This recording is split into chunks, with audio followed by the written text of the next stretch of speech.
Well, May Flaum is here, and she's going to show us exactly how we can use little brush strokes, just like the Impressionists, to create a galaxy. I am, and it's so much fun because it's therapeutic too. Like, I was really stressed out the other day and I started working on one and just And this is what I was going to talk about, right? So these are like the little brush strokes, and this is kind of a galaxy, and this is kind of when you combine them. Is that right? Actually, no. Oh. This was this. What? Let me show you. So No. first we're gonna need a stamp. Okay. And I like to make my own stamps, and I know you do too. I do, because you know I like everything to just be Julie-fied, but Absolutely, totally custom. exactly. So I'm just taking. Can I give you my garbage? Yes, Sorry, I'm just give me taking a your piece of garbage. this, and I just have a silicone sheet here. So I mean, you can cut stamps out of foam. You can cut them out of all kinds of material. Let's see if we need to actually. You can also, really stick of this course, down. use a stamp that's already been made. Oh yeah, but you know, you can carve a stamp. I'm a huge fan, obviously, of know. hand carving stamps. But I also think it's fun to use a variety of different kinds of prints. Sometimes I like to use, I guess what I would say is sort of more manufactured designs, meaning I am not the originator of the design, and then combine them with my own work, because I think that contrast really, really works, where you have like the hard and the soft. And actually, I feel like this technique is a little bit about hard and soft. It is. So I've actually got a stamp cut. Yes. And I am going to use dye-based ink because I want it to bead up so that it kind of fits in with my artistic style that I'm going for.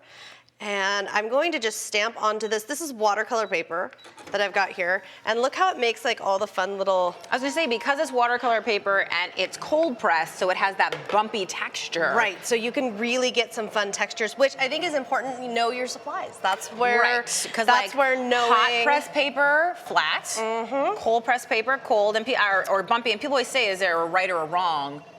What do you want? Different. What do you want? Absolutely. Now we get to have fun. So I was really overwhelmed with the idea of drawing, like, I'm not Van Gogh yet.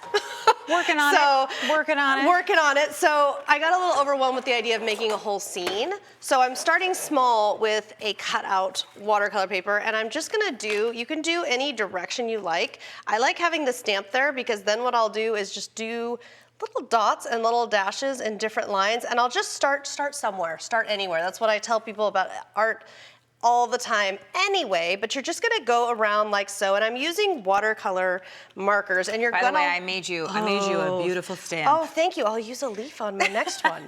So you just wanna go around in your patterns. You can see here I'm almost done filling this one up. This is where it gets really wild and fun. This is where we can choose. You can leave it just like that if you like it like that.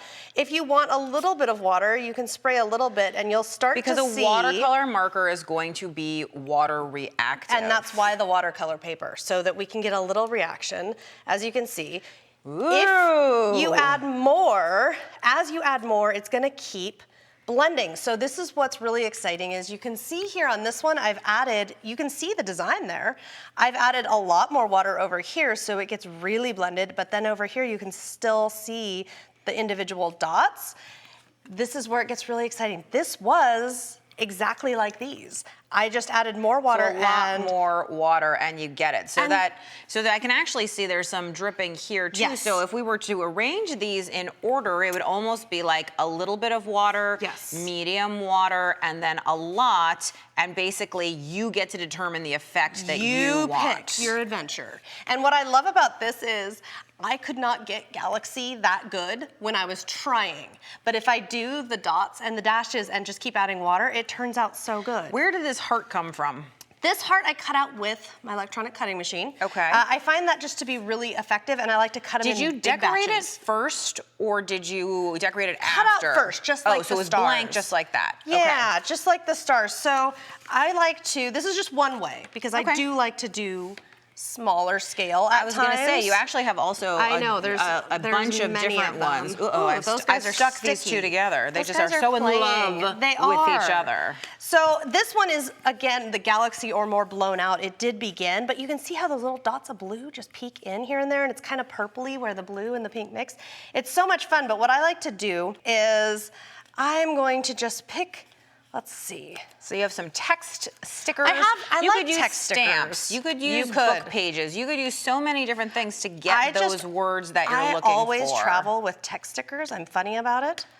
May I steal your stamp and your stamp block and maybe some of your markers? Because you have given me a fun idea that I want to try out now. now because this is what it is. There So, you okay, go. so keep going. Sorry to Yep, interrupt. no, Finish up your... keep going. So then what I like to do is just around the text, I'll add a little liquid adhesive.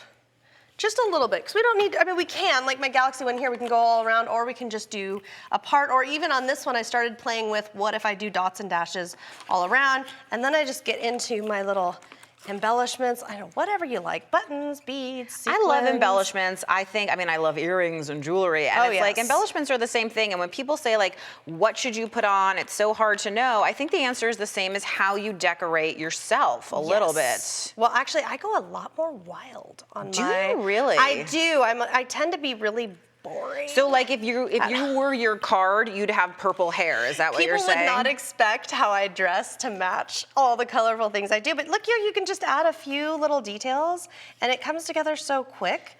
But you could do all around, you could do just part. I can see how you've encrusted these cards here and it has really come around. Now, I'm going to do something I think is gonna work. So I colored on top of our stamp with these watercolor markers. We know they're water reactive. So my idea, may I use one of these hearts? Absolutely. Okay, my idea, if I may, is that if I spritz this with water, should I use the front or the back? Use the That's front. the question, the front? Yeah. Okay.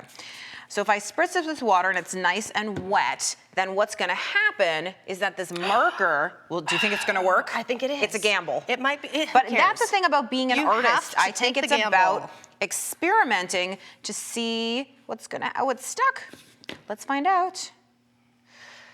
Oh, kind of didn't work. You know what though? That's but okay you know because what? you know what we can do? When that dries, what I'm gonna do is I have a white pen and a black pen. When they don't work out, white pen and black pen designs over the top and it's gonna be awesome. Perfect, and I can obviously still use the stamp to do some more traditional stuff. Now, I see you have some regular watercolor paint there. I do, because sometimes I mix it up with colors. I like to mix and match and have a little, I have a few markers, but I also have my go-to set. Yes. So that I can mix and match. Yes, and they will work together. You know, I was gonna say, even with some of your watercolor paints and stuff, what would happen if you take the water-soluble markers and you actually use watercolor instead of water? That might be a weird, interesting color mixing thing. Yeah, it'll mix in there. That's cool, and you could mix a different color in there, red, green, Absolutely. and really, so, you know, I think the thing that I'm taking away from all of this is experiment, play, learn from the masters, try things. They may work, Try their style. they may not, Why not? but we love mistakes. We do, and sometimes you try their style and you end up somewhere totally new. Somewhere totally different. Which is always great. Thank you, May. Thanks for having me.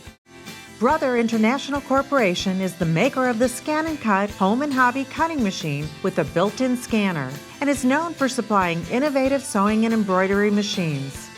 ScanandCut.com.